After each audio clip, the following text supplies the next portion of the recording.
Find the minimal polynomial for linear operator T on R3 which is represented in a standard order basis by a matrix. हम इस matrix का हम इसको check करेंगे कि ये डायगोनलाइजेबल है कि नहीं, और इसका हम कैरेक्टरिस्टिक पोलिनोमियल निकालेंगे और मिनिमल पोलिनोमियल निकालेंगे और अलजेब्रिक मल्टीप्लिसिटी निकालेंगे और ज्योमेट्रिक मल्टीप्लिसिटी निकालेंगे। ये 4 चीज़ें निकालेंगे। फिर उसके बाद इसको देखेंगे कि ये डायगोनलाइजेबल है कि नहीं है। इसको देखने के लिए हम क्या करते हैं कि अलजेब्रिक मल्टीप्लिसिटी जो होना चाहिए वो ज्योमेट्रिक मल्टीप्लिसिटी के इक्वल होना चाहिए। तो सबसे पहले हम ये निकालते हैं, फिर देखते हैं कि अलजेब्रिक मल्टीप्लिसिटी ज्योमेट्रिक मल्टीप्लिसिटी के इक्वल है तो हम पता कर लेंगे कि ये डायगोनलाइजेबल होगा। ठीक, आइए यहाँ पर देखते हैं। सबसे पहले कैरेक्टरिस्टिक पोलिनोमियल निकालने के लिए हम क्या करते हैं कि xi माइनस a, ठीक, इस मैट्रिक्स में से xi घटाते हैं और वो भी इसके डायगोनल पार्ट्स में से। ठीक, पहले हम इसको x minus 7 x minus 7 x minus 4 हो गया और ये सारे पार्ट सेम होंगे। तो ये डिटर्मिनेंट इसको हम तोड़ते कैसे हैं, पहले हम इसको लिखेंगे, यहाँ ये वाला पार्ट लिखेंगे, तो इसका इंटू इसमें करेंगे, इसका इंटू इसमें करेंगे, तो फिर माइनस कर देंगे, इसका इंटू इसमें करेंगे तो माइनस इसका इंटू इसमें। ठीक, और यहाँ पर -4 रहेगा क्योंकि यहाँ पर प्लस होता है, यहाँ माइनस होता है और यहाँ प्लस होता है, तो ये माइनस होगा -4।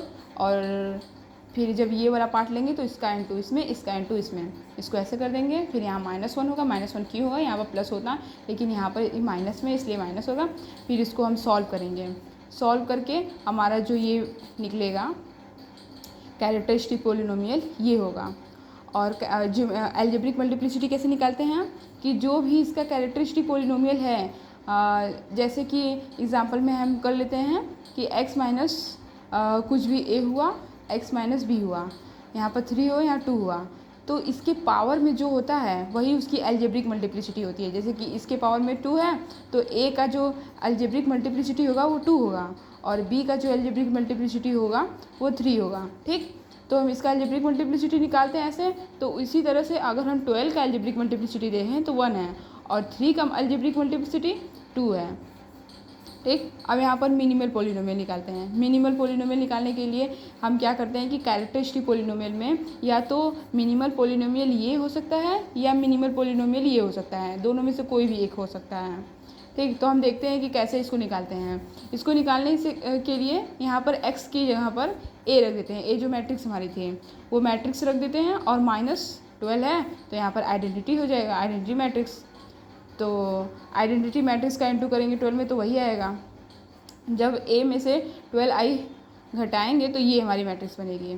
ठीक, हमारी मैट्रिक्स क्या थी, a क्या थी, यहाँ पर था 7 4 -1 और 4 7 -1 -4 -4 और 4 था, ये हमारी मैट्रिक्स थी। तो हमको 12i इसमें से घटाना है। तो 12 किस में से घटाते हैं, इसके डायगोनल पार्ट्स में से घटाते हैं 12।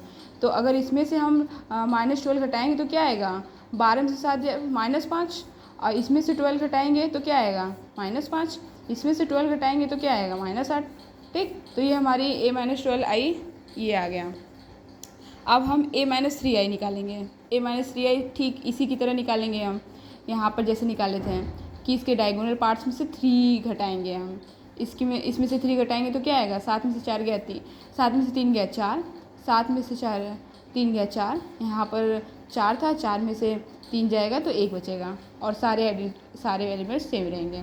ठीक, अब ये दोनों पार्ट्स हम निकाल दिए। अब ये इसको हमको मिनिमल पोलिनोमियल दिखाने के लिए ये है कि नहीं है, उसके लिए हम क्या करेंगे कि इन दोनों का इंटू करेंगे, क्योंकि इसमें इंटू है तो इन दोनों का इंटू करेंगे। अगर ये जीरो मैट्रिक्स बन गया, ये नल मैट्रिक्स बन गया तो ये मिनिमल पोलिनोमियल हो जाएगा। और हम जानते हैं कि जो मिनिमल पोलिनोमियल होता है वो यूनिक होता है, मतलब किसी भी मैट्रिक्स का मिनिमल पोलिनोमियल केवल एक ही होता है। तो हमको यहाँ से ये मिल चुका है कि यही मिनिमल पोलिनोमियल है इसका, इस मैट्रिक्स का जो हम देख रहे थे। इस मैट्रिक्स का मिनिमल पोलिनोमियल ये है तो ऑलरेडी ये नहीं होगा, क्योंकि मिनिमल पोलिनोमियल तो केवल एक होता है। तो हमको ये मिल चुका है कि ये इसका मिनिमल पोलिनोमियल है। अब हम क्या देखते हैं, अब हमको अलजेब्रिक मल्टीप्लिसिटी पता चल गया, मिनिमल पोलिनोमियल हमको मिल गया। अब हम चेक करते हैं कि ये इसका एल्जेब्रिक मल्टीप्लिसिटी क्या है। एल्जेब्रिक मल्टीप्लिसिटी चेक करने के लिए हम मिनिमल पॉलिनोमियल इस तरह से भी निकाल सकते हैं कि अगर product of distinct linear factors होंगे, इसके 3f 12 हैं, तो अगर product of distinct linear factors मिल जाते हैं तो ये डायगोनलाइजेबल हो जाता है। ठीक, अब हमको एल्जेब्रिक मल्टीप्लिसिटी किसी भी इसका एल्जेब्रिक मल्टीप्लिसिटी पता करने के लिए a-3i, यहाँ पर a रखे थे हम, इसी को a में से 3 को घटा देंगे तो ये मैट्रिक्स मिल जाएगा। इसको हम एक्लन फॉर्म में चेंज करेंगे। एक्लन फॉर्म में चेंज करेंगे, फिर देखेंगे कि इसमें जितने भी नंबर ऑफ 0 रो होंगे उतनी इसकी एल्जेब्रिक मल्टीप्लिसिटी हो जाएगी।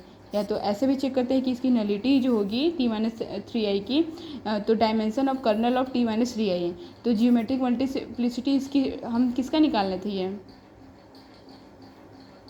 3 का निकाल रहे थे ना, इसका 3 का निकाल रहे थे, इसको 2 आ गया। कैसे आया 2, क्योंकि इसमें नंबर ऑफ 0 रोज जो हैं वो 2 हैं, तो इसकी जियोमेट्रिक मल्टीप्लिसिटी 2 हो गई। अब हम निकालते हैं 12i का, a-12i का जियोमेट्रिक मल्टीप्लिसिटी, यानी कि 12 का हम जियोमेट्रिक मल्टीप्लिसिटी निकालते हैं। तो इसको हम कैसे निकालेंगे, सेम उसी तरह इसको मैट्रिक्स को लिखेंगे। a मैट्रिक्स था, उसमें से 12 इसके डायगोनल पार्ट्स में से घटाएंगे और फिर इसको एक्लन फॉर्म में चेंज करेंगे। एक्लन फॉर्म में चेंज कर एक्लन फॉर्म में ज़्यादा कुछ नहीं होता है, बस उसमें से उसके रो में से घटाते रहते हैं जितना तक घटा सकते हैं। फिर लास्ट में हमारे ये 0 आ चुका है, तो ये इसमें नंबर ऑफ 0 रोज 1 है, तो इस 12 का जो जियोमेट्रिक मल्टीप्लिसिटी होगा वो केवल 1 होगा। या तो इसको ऐसे भी बोल सकते हैं कि इसका जो नलिटी है t-12i का जो नलिटी है उसके कर्नल ऑफ t-12i के कर्नल के डायमेंशन के इक्वल होगा। ऐसे भी कर सकते हैं। तो इसकी 1 आ गया, 12 का 1 आ गया। हम देख रहे हैं कि जो जियोमेट्रिक मल्टीप्लिसिटी थी, एक का 2 आया, एक का 1 आ गया, मतलब 3 हो गया। और वहाँ पर ये जियोमेट्रिक मल्टीप्लिसिटी थी। और एल्जेब्रिक मल्टीप्लिसिटी क्या आई थी हमारी, इसमें इधर देखते हैं। हमारी एल्जेब्रिक मल्टीप्लिसिटी, इसको हम जोड़ेंगे, इसका 1 था, इसका 2 था, तो इसका भी 3 था, तो इसका भी एल्जेब्रिक मल्टीप्लिसिटी 3 है। यानी कि हमारी एल्जेब्रिक मल्टीप्लिसिटी और ज्योमेट्रिक मल्टीप्लिसिटी दोनों ही इक्वल आ गई हैं, तो ये हमारा डायगोनलाइजेबल हो जाएगा। ठीक है, थैंक यू, समझ में आए तो।